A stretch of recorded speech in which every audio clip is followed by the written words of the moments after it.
What's up guys, this is Shambles11 and welcome to Neon Chrome. This version is for the good old Xbox One, but this game is also available on Steam and PS4. And before we begin, a huge thank you to my good old buddy Jarko at 10 tons for allowing me to bring you this game.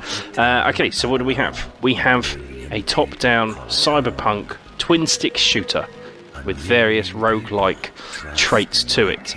In other words, we are going to shoot things looking above the character, and blasting everything in sight and sometimes out of sight to get through the various different levels, all in one life.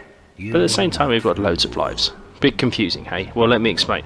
We play a person who essentially is in the Matrix style, going to plug themselves into this digital world where they will take over one of 5 different operatives. Every time you pick a new game, you can pick between 3 of these random ones, and they all have different abilities.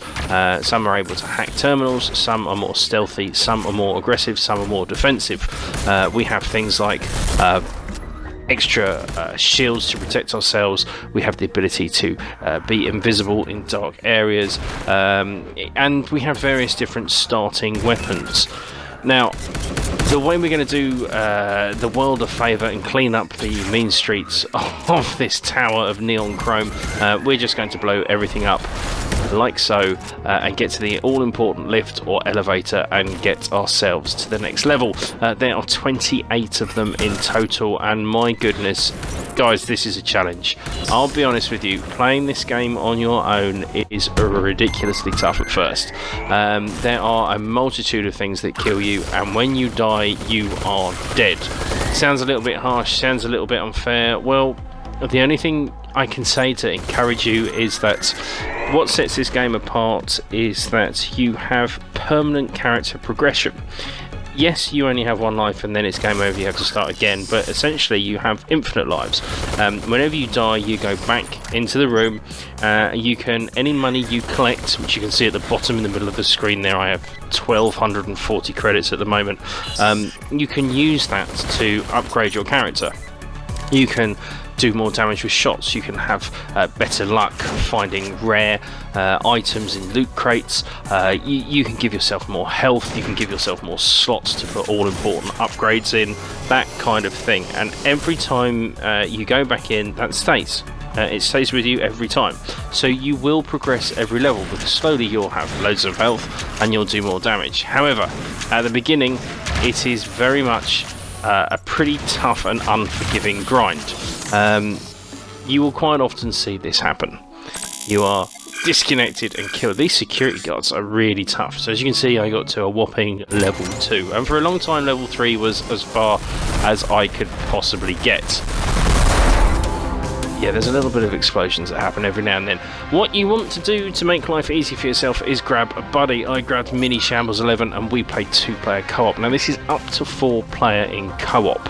I know there are 3 things here, but the bot at the back is one of our perks. He follows us around, helping us.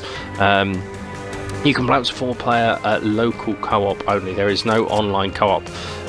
Again, a negative, but it would have been an absolute nightmare trying to get that all to work on a reasonably priced ID at Xbox game.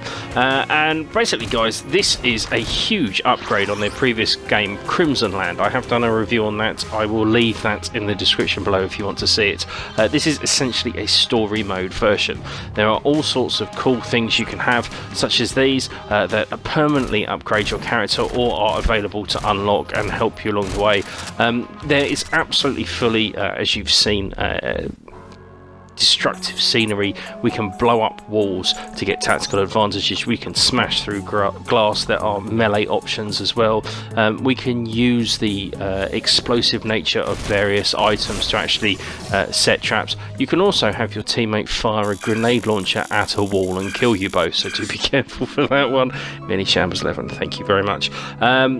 And what's nice is that you don't have to be overly skilled to progress in this game. It's going to be more of a grind, but you can, as you can see, upgrade your character, and like I say, you will get there.